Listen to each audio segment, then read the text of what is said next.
Okay, well, we're going to go ahead and get started. Again, good morning, everyone. Welcome to our April Professional Learning Power Hour. Before we get started, just wanted to address just a couple of housekeeping rules. One is throughout our time today, questions may pop up in your heads. And so we are going to stop and pause at the end of the webinar for you all to ask your questions of either myself or our guest today. And so if you have burning questions that come up, we ask that you just drop them in the Q&A that's located in the nav bar at the bottom of your screen, and we will address those when we pause for questions. And then always just make sure your computer and phone is on mute. But other than that, we are going to go ahead and get started. So I'm Annie Morrison. I'm one of the co-founders at Rivet Education. And here at Rivet, our vision is that every educator receives the best resources and support available to provide all students with the educational opportunities they not only want and deserve. And we believe that high quality instruction materials and professional learning are building blocks to strong teaching and learning. And so we work with state and local education leaders to ensure that teachers have access to both. However, we also recognize that these high quality instruction materials require a fundamental shift in teacher practice, professional learning, systems, structures, policies. And without a clear roadmap for how to navigate that implementation journey, these enabling conditions can actually become serious roadblocks to improving student learning. And so we have identified 5 phases of instruction materials implementation here at Rivet. And we are using implementation science created by the National Implementation Research Network, or NERN, at the University of North Carolina as our starting point.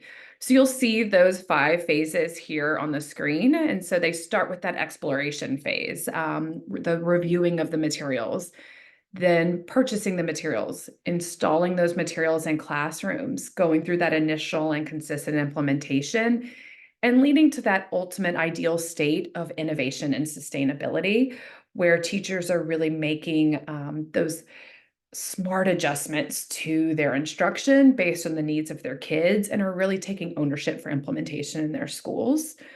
But rather than me spending time trying to voice over these stages to you today, we are so fortunate to be joined by our friends at Mount Horeb Area School Districts, who is going to share their implementation journey with you today and how they navigated through these phases. So just a quickly background on Mount Horeb Area School District. They are a small rural school district in southern Wisconsin, serving around 2,400 students in grades pre-K through 12 across 5 schools.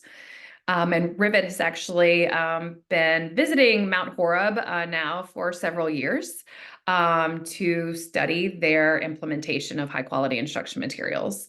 And so in January of 2020, Mount Horeb recommended to their board that they should adopt the Math Learning Center's Bridges in Mathematics curriculum. And this came out of their desire to improve math instruction. At that time, students were doing okay in math. But when the district leaders and teachers were going, and school leaders were going into classrooms, what they were seeing is students weren't really developing that true conceptual understanding of math. They weren't having the opportunities to really wrestle with complex problems and collaboratively work together to solve those problems. And so they knew they wanted to make a change.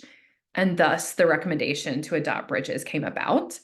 And so due to the COVID pandemic and virtual learning, that first year, they decided to only launch Bridges in kindergarten fully, and then had grades 1 through 5 use Number Corner, which is the skills component of Bridges, that first year. And then they went all in grades K through 5 in the 2021-2022 school year. And to ensure that their investment, which was a big one, in their new math curriculum would be maximized for both teachers and students, the school district worked with their regional service center. So they're called CESAs in Wisconsin. So they're CESA 2. And they worked with them to develop and execute an implementation plan that focused on 4 things that you see here on the screen. So the first was it was really important to them that they had a clear vision for what math instruction should look like in their schools. And then they set expectations of what implementation of Bridges should look like based on that vision and communicated those expectations to school leaders and teachers. And secondly, they established like those conditions, those enabling conditions that I was just talking about, like the structures, policies, schedules that really support the strong implementation of Bridges. Thirdly, they ensured that all educators, and this included principals, coaches, specialists, in addition to teachers, participated in that initial training of Bridges. And it wasn't just like that initial workshop that typically, sometimes school leaders are brought into, but really like everyone was involved in the like initial training of Bridges. Um, and then finally, they provided teachers with regular job-embedded professional learning beyond that initial training to make sure that they had the support needed to skillfully use Bridges beyond year one. And it worked, right? Teachers learned how to leverage the curriculum to deliver math instruction that they wanted for their students. Expectations for consistent implementation were clear. People understood their role and how they were contributing to the implementation efforts, and they were working as a unit to achieve their academic vision for mathematics. And teachers, as a result, began to see that like mathematical sense making and skill application that they had really felt was missing in classrooms before Bridges, they started to see that come to life in their classrooms. And most importantly, students benefited. Between 2020 and 2023, their assessment scores on their state assessment rose by an average of 13%. And those gains were even bigger in grades 3 and 4, where students had access to Bridges the longest. And so without further ado, though, I want to introduce our guest today. Now that I've kind of like set the stage of the Mount Horeb story, I am excited to introduce you today, Sarah Straka, who's the Director of Instruction at Mount Horeb Area School District, Rachel Johnson, who's principal of the Early Learning and Primary Centers, and Julie Johnson, who is a math interventionist and instructional coach for the district.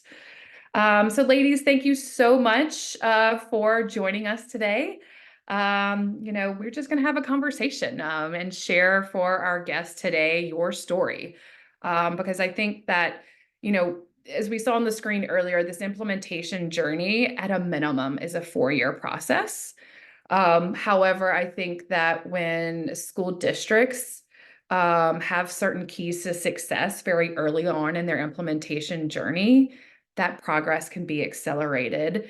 And I first came to Mount Horeb at the very first year of Bridges implementation.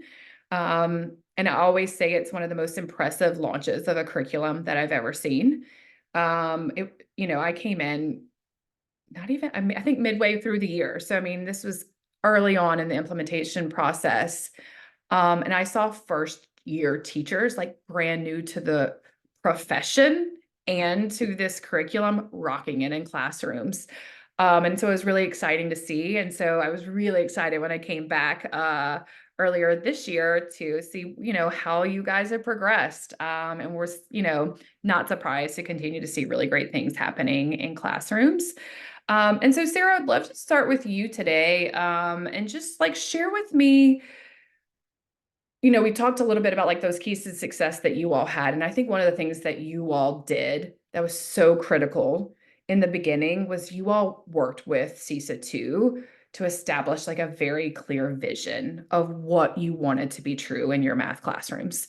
And so can you just tell me kind of like what that process looked like, how you guys went about setting your vision and then communicating that across your K-5 schools and classrooms?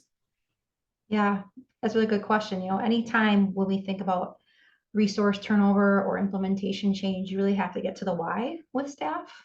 Well, the why with any person, right? Because they want to know, is the juice worth the squeeze in making this big transition? We had a resource for a good amount of time. So to convince staff that, hey, maybe we need to shift gears, we had to give them the why.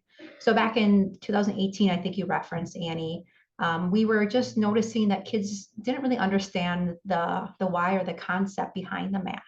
So we wanted to do more digging on that. When we think about math, there's like three legs on the stool, right? There's that conceptual understanding, there's the procedural skills and fluency piece, and then there's the application piece.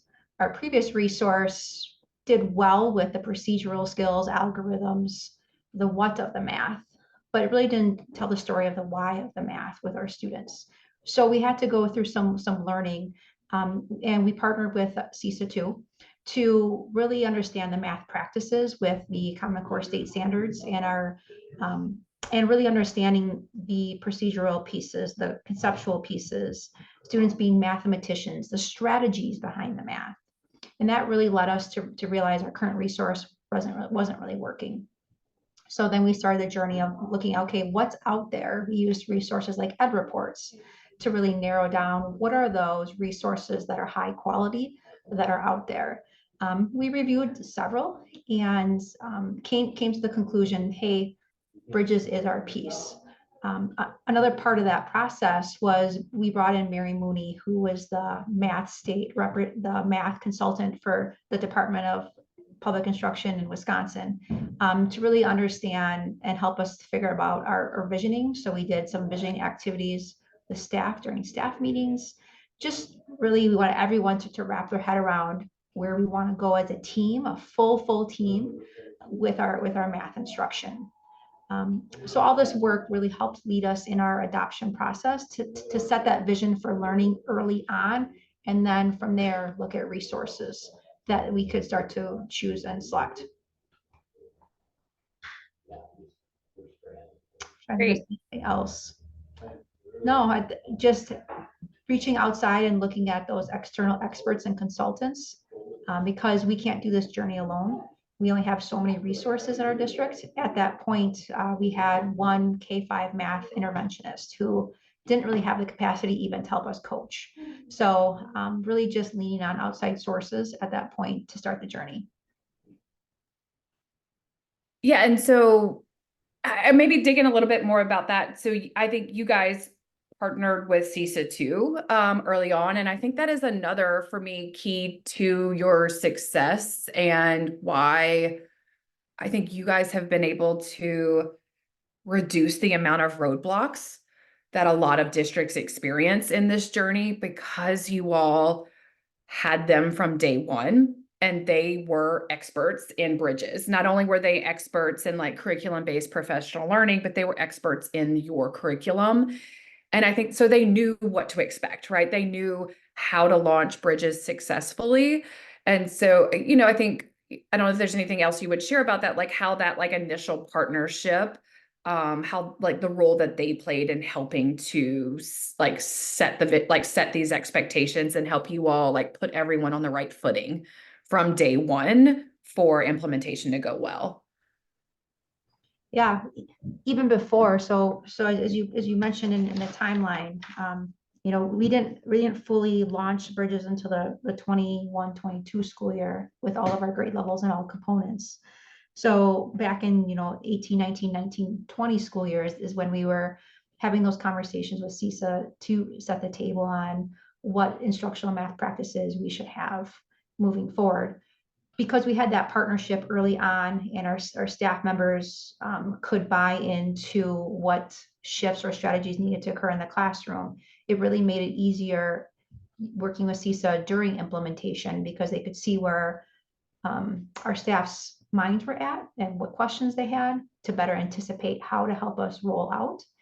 And then also with that rollout, we did rely on the Math Learning Center, which is what puts out Bridges, their consultants. But then the pandemic hit and things were virtual. And it's hard for our staff to really learn a new resource virtually. 4-hour, 5-hour, 6-hour PD trains online are tough. Fortunately, we had that relationship with CISA, and our consultants could still come into our school district and work with our staff on the same pieces that they were already working on, those strategies and those skills and those movements in the classrooms that teachers could have, but then they could start to apply it to the new resource to have that context and that application for staff. So we were fortunate to have that partnership started. And we have been continuing that partnership even up to this year and even next year, making sure that people like Julie then are supported and bringing some of the coaching more internal, but still having that CSA partnership where Julie can have that support as she works with staff in the classrooms for implementation. Because as we know, we could have a dip once the newness of a resource wears off, but we're really sticking to staying firm on where we started with Bridges, making sure all the components are there. And Julie has been a great support in that process. Great, thank you. I think another thing that like you all did well is I think what we see at Rivet a lot is that sometimes districts try to force a new curriculum into their existing structures and systems. And it's like, well, this is the way we've always done lesson planning. We're going to continue to do it that way. This is the way we've always had our school schedules. You know, we have a 60-minute block for math, and that's just how things are going to stay.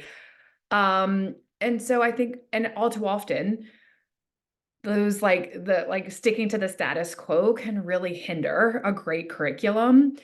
And so can you share just a little bit, like, how did you all go about like either creating new system structures in partnership with CISA too, like on the professional learning, that job embedded side of things, or like adjusting your own district policies or structures so that you all were able to like bring your math vision to life and really maximize your new curriculum?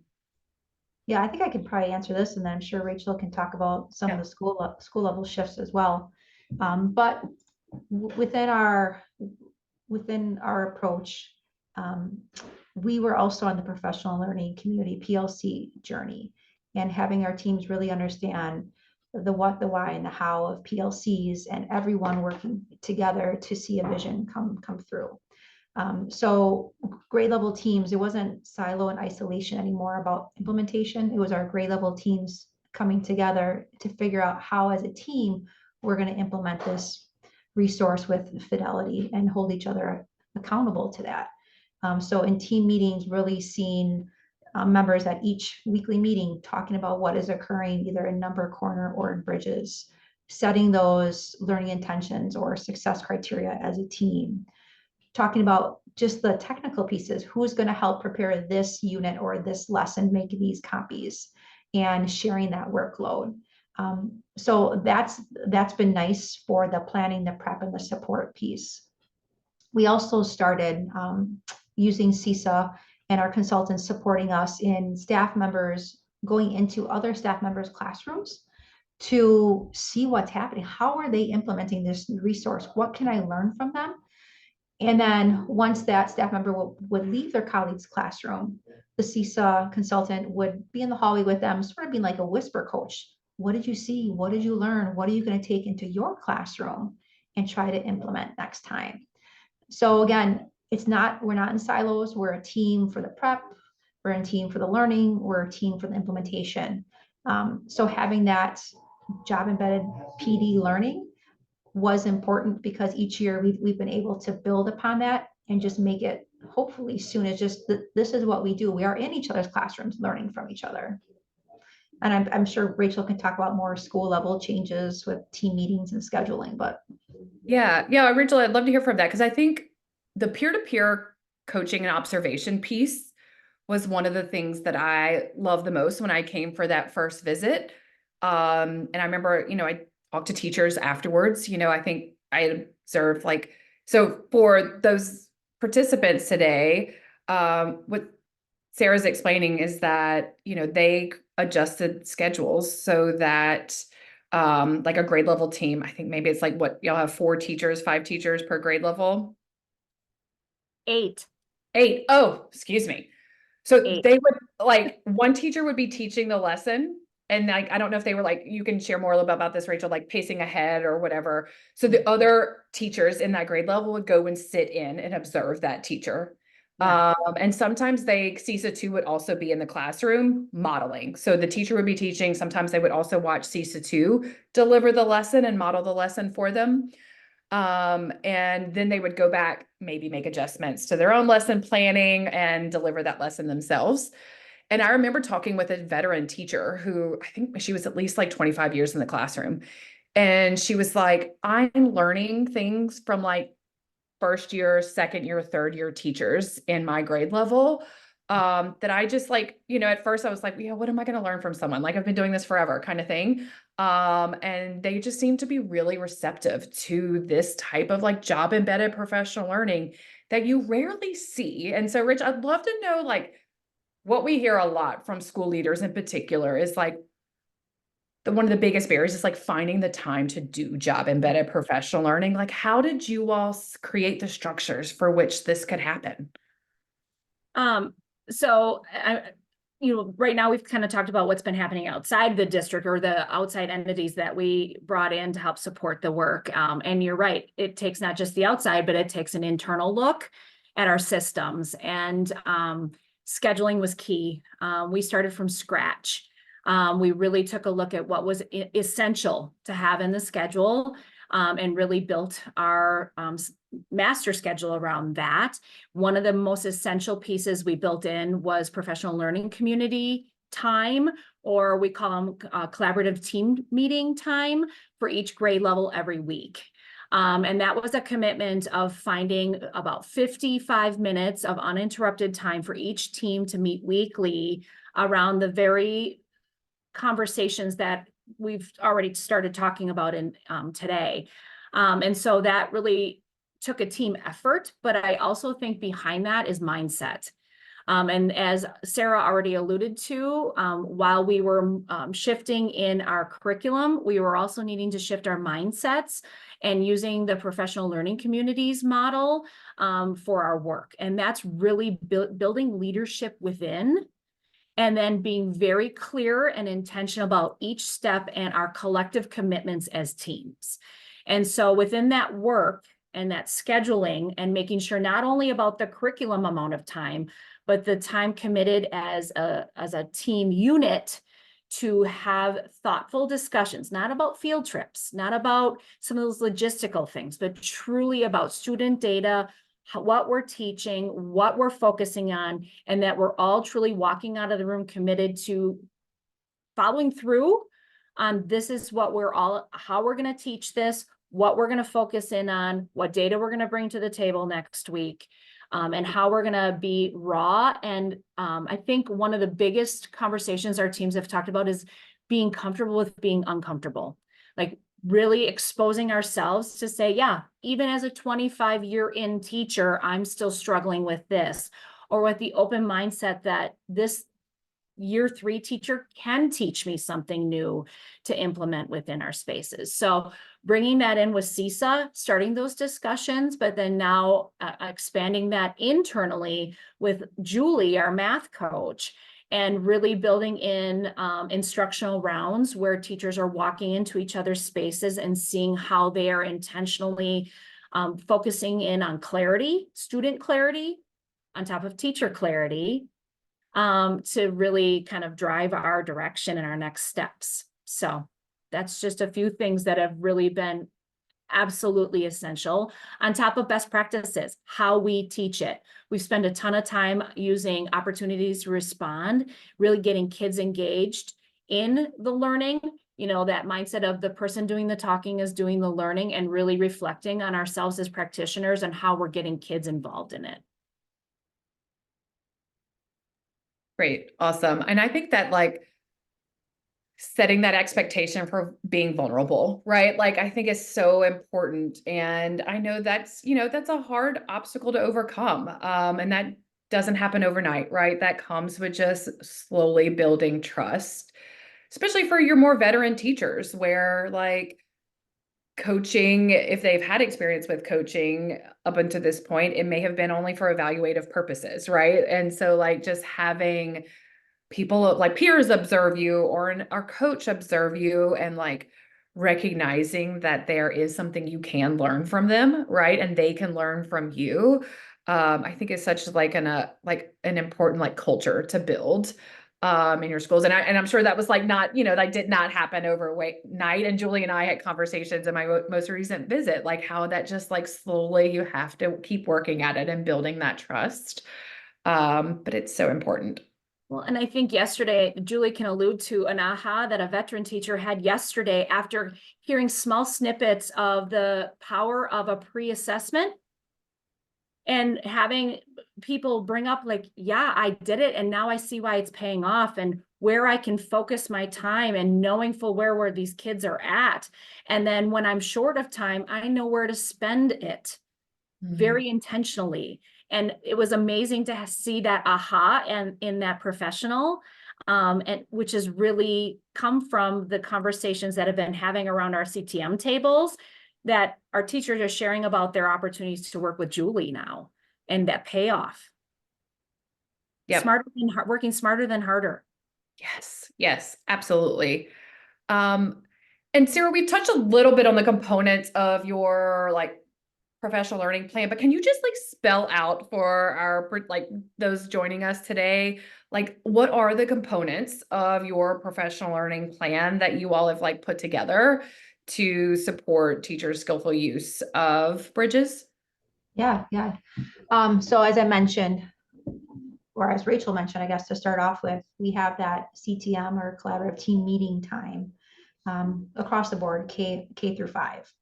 So Rachel's the principal of our K2 buildings, but Katie Hauge is our principal of 3-5. But all of our grade level teams have that hour-ish time each week to connect. So that's been an important piece, like I said, for the technical pieces of the planning and prep, but also those rich conversations that Rachel has talked about.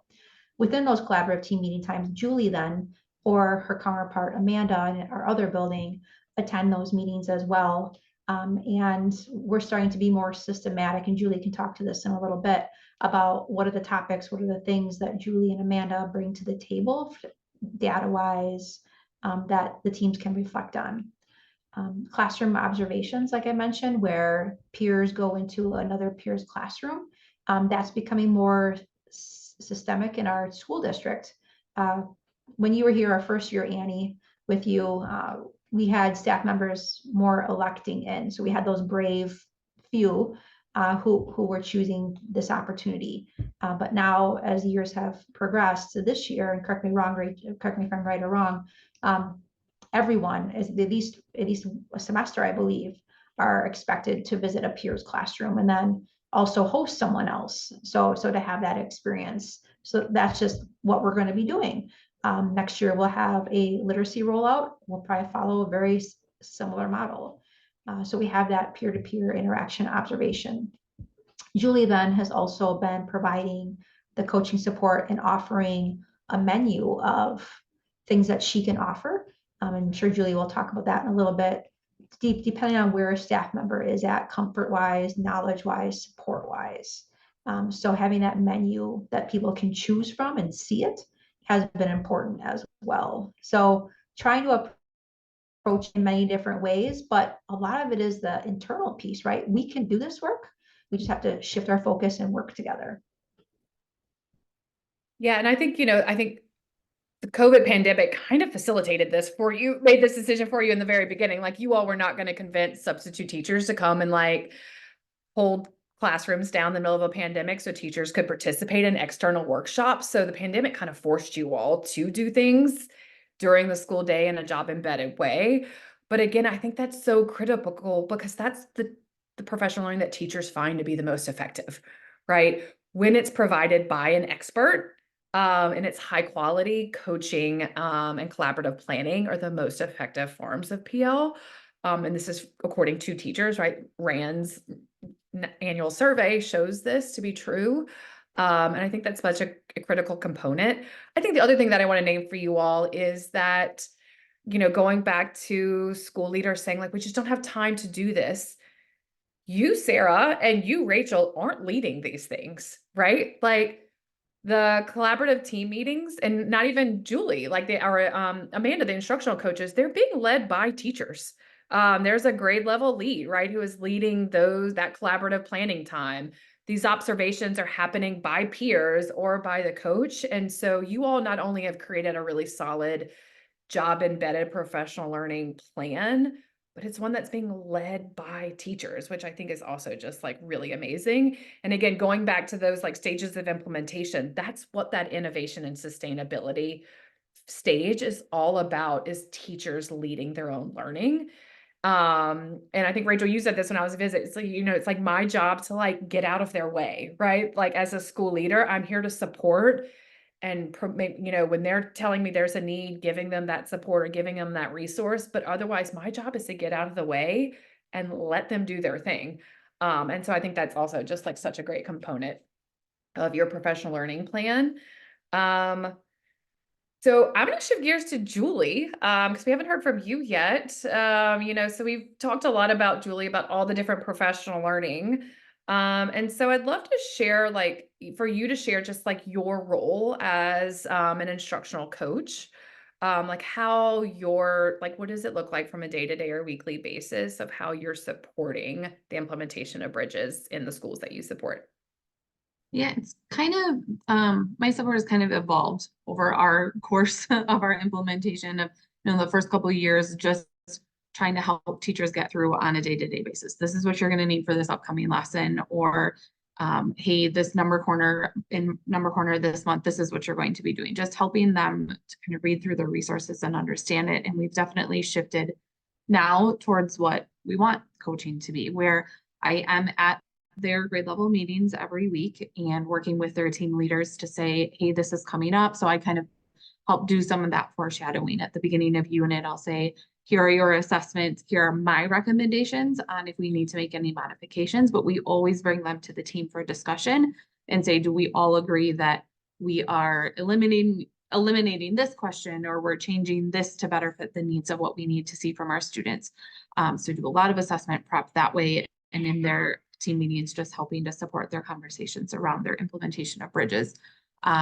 Occasionally topics will come up where they're like, hey, we want to have more of a conversation about fluency. So then I will work with our leaders from CISA and get more information and kind of do my own little research to help bring that back to the team and present to them, and then bring it to other teams as well and say, hey, second grade's having this conversation. It's important for you guys as first grade teachers or as kindergarten teachers to know about it, and to share it with our counterparts at the 3-5 building as well. So a little bit of PD here and there, but it's not like hours long sessions, or, we're not finding extra time. We're very purposefully scheduling out our team meeting time. I have a whole calendar for every grade level for the whole year so that I can get 10 to 15 minutes per week, and that's it. And that we're leaving time in their meetings for other things. For our instructional round observations, I just help to facilitate them and coordinate the schedule. I don't go to all of them. I participate in them as a peer, just like our teachers do. But I don't need to be at all of that because the teachers have the tools that they need to do them, and they're able to do that. So I just created a spreadsheet and they sign themselves up and they take care of going on their own. So like we were talking about, it is teacher led, it is embedded within our day. I just help to facilitate it. And then just through the coaching. So I will work with new teachers, nearly weekly, to help them just get going because they weren't here in our year one and they are experiencing their own year one. So working really closely, whether that's teachers that are new to teaching completely or teachers that are just new to Mount Orab that don't have Bridges experience. And then working with all of our staff periodically throughout the year, I just give them kind of a survey and say, here's all the things we can do. What are you interested in? What best fits your needs right now? So whether that be we just sit down and have a conversation about something that's been tricky, which often lends itself to me saying, hey, it's sounding like you're wanting to work on this. What do you think about me coming for the next couple of weeks and us getting together for the next couple of weeks, which then kind of morphs into this, what we call a mini cycle, doing observations for them in their classroom, doing lesson modeling for them in their classroom, full coaching cycles. We just do a whole bunch of different things, whatever fits their needs at that time. Well, we have almost 100% participation from our staff at some point in the year. We're still moving towards a system that helps us have 100% participation from everybody in the future, because we can see the benefit of that, from new teachers to people with some experience to our veteran teachers who will say to me, you know, I didn't really think I needed help, but I saw you do this, or we had this conversation, and now it's changed what we're doing. And I'm not the expert. I work with them, and we talk about their students, and we keep it very student centered so that it's not personal. It's not about how you taught something or how you delivered something. It's about what do we want for our students and how do we better our students' mathematical experiences. So yeah, it's different every day of the week, and it's different week to week and month to month, but we really take it for what our teachers need and what our kids need and how we can best support that. And I think that's the beauty of Mount Horeb's PL plan, right? That it is dynamic in this way, and that you are just like truly at the end of the day being responsive to teachers' needs. And I think, Rachel, I'd love to come back to you real quick, because again, it's like very clear, like hearing Julie talk, and we talked about this earlier, that like so much of this is teacher led, whether it's teachers communicating when they need help, right? Like, and advocating for themselves, but also like some of the PL that's happening within the buildings is teacher led. And just like creating a culture of like trust, and like getting teachers to trust the process, trust the support. Building teachers' capacity to like lead their own learning does not happen overnight either. And so, Rachel, I'd love to know like how, as a building leader, you are building that capacity, right? Like that has, I know you guys started from day one with like peer-to-peer observations, but still like them leading their collaborative team meetings and all of these structures within here, like hasn't happened overnight. And so can you just share a little bit, again, about like how you all have like worked at the, like as school leaders, to build the capacity of your teams to support implementation on their own? Yeah, so I give credit to our system, our district, for really bringing in professional learning communities as a mindset. It's not a meeting, it's a mindset, and truly bringing that in, which then led to staff that we could build capacity with in-house for each grade level. So I have a grade level team leader at each K1 and 2, also our related arts. And so they received training through the Professional Learning Communities Summit. We've done book studies, and they have led the charge at weekly team meetings. I meet with my building leadership team twice a month, and Julie's part of that as well, because again, as we look, our goal is to do that behind the scenes work and really kind of guide based on what we're hearing from staff and based on what we see there are needs, whether it's student needs or staff needs, and that help us build our agendas and our focuses for those weekly meetings. So their work in leading, I mean, we know that teachers are more likely to buy into something that's coming from someone who's in the trenches with them. And truly that work and carrying that load within the team has truly paid off in maybe pushing and again, feeling uncomfortable in some conversations, but it's because you're doing it with your colleagues at their level. So that has happened at that level.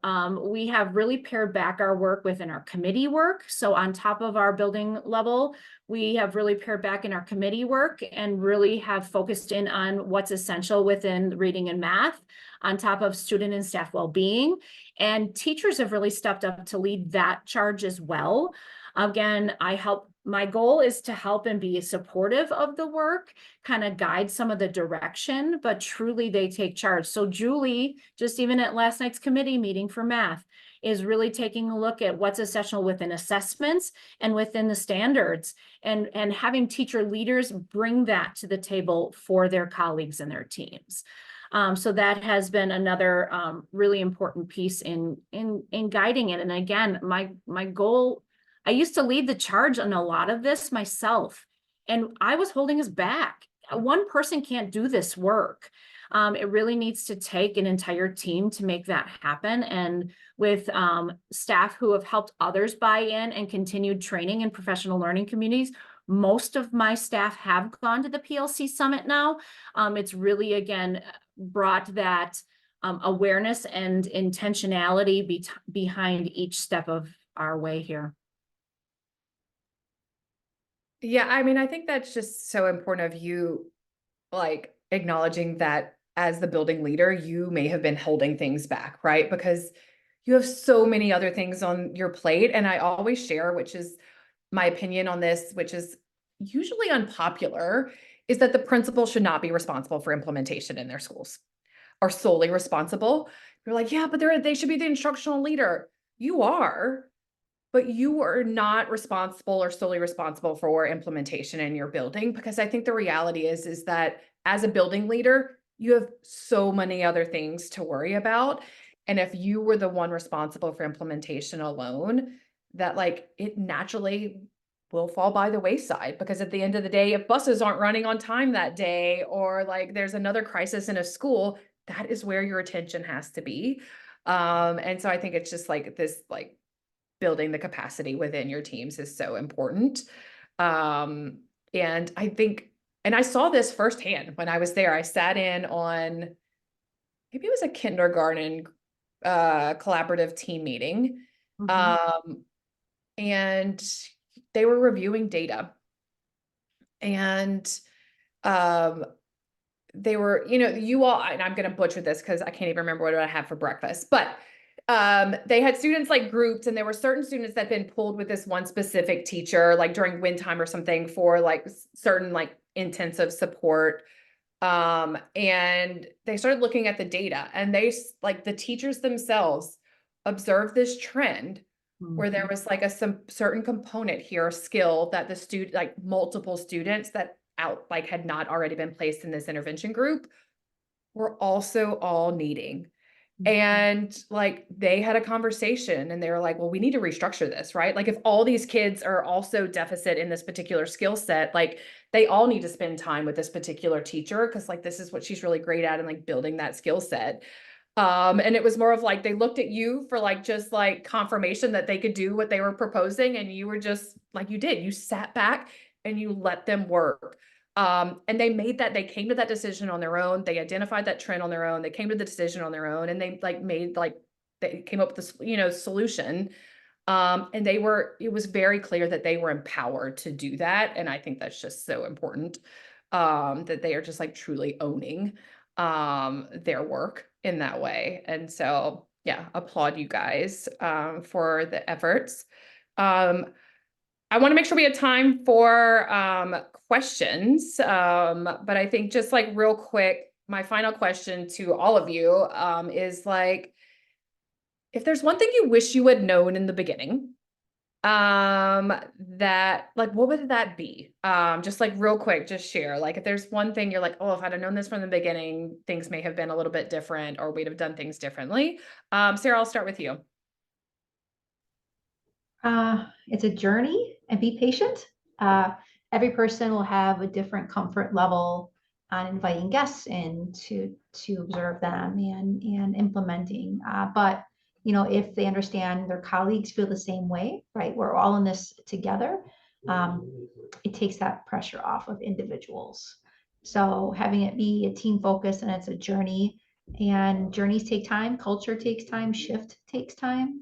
So just having as leaders that mindset that it's not a one and done year. It's right. It's a long process to keep getting better and better. Great. Rachel, how about you? I think if I would have known the true amazing impact that building capacity within leadership within your building, I would have done it so much sooner. I would have been on board that train a lot quicker. Again, getting out of the way, making sure that many hands make light work, and then also again can really forge us forward in the right direction a lot quicker, and maybe again seeing the results of it even better than expected. So I think just recognizing and building that capacity within your building of that leadership along the way. Julie and I meet every week. Again, just making sure that I can help guide and be supportive of the work, but not necessarily always carry the entire load myself, because again, we've got a wealth of knowledge in-house that we should really be capitalizing on. Julie? I would just say that it's never done. nothing about this is ever finished. You're not going to get to the end of year one and go, okay, we're good. And even yesterday at our first grade CTM, they were working on their learning intentions and success criteria and had gone through a number of revisions this year. And we finished our revision and I said, way to go guys, you're done. And they said, but Julie, we want to still add all of these visuals and other things. I'm like, okay, you're right. We're not done. None of it is ever done. There's always data to review and changes to make and new staff to bring on and things like that, that it just keeps going and evolving. Yes, definitely the world's longest marathon and not a sprint Mhm. for sure. For sure. Well, I'd love to open it up to questions from our audience today. Feel free to either drop some questions that you have in the Q&A or raise your hand and I will take you guys off of mute for any questions that you have.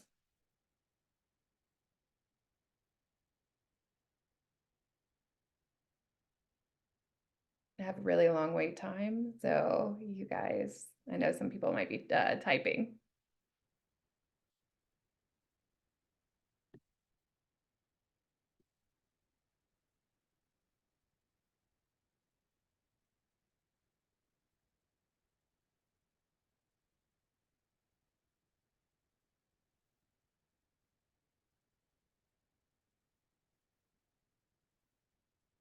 Y'all are gonna be quiet today. I know y'all have good questions.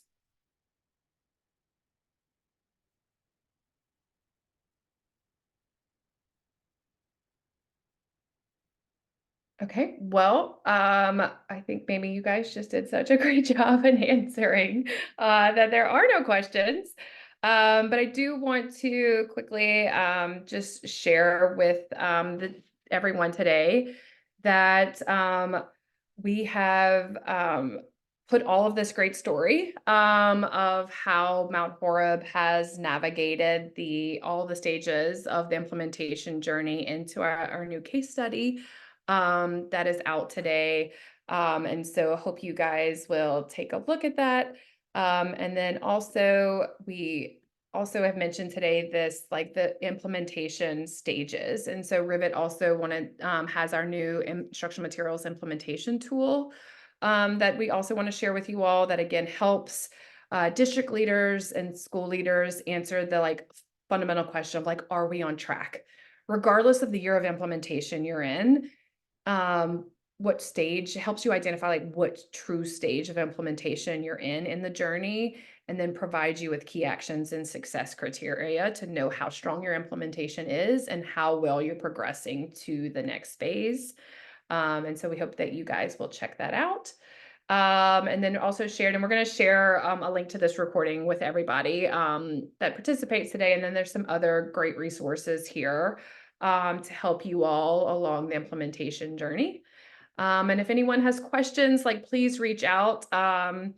Sarah, Julie, and Rachel, I have a feeling that maybe after people start to listen, either participate today or listen to the recording after we share it, we may be getting some requests for emails or contact information for you all. And so the extent that you're willing, we can share that as well. But if you do want to reach out or have questions, first you can reach out to us at Rivet and we can connect you guys. But other than that, I just want to thank so much our guests here from Mount Horeb, so Sarah, Julie, Rachel. Thank you all so much for your time today. And thank you to everyone that has joined us as well today. I hope this has been really beneficial to you all of how helping you to better understand like how to navigate this really complex journey. So thank you all so much for your time today and have a great rest of your week. Bye, everyone.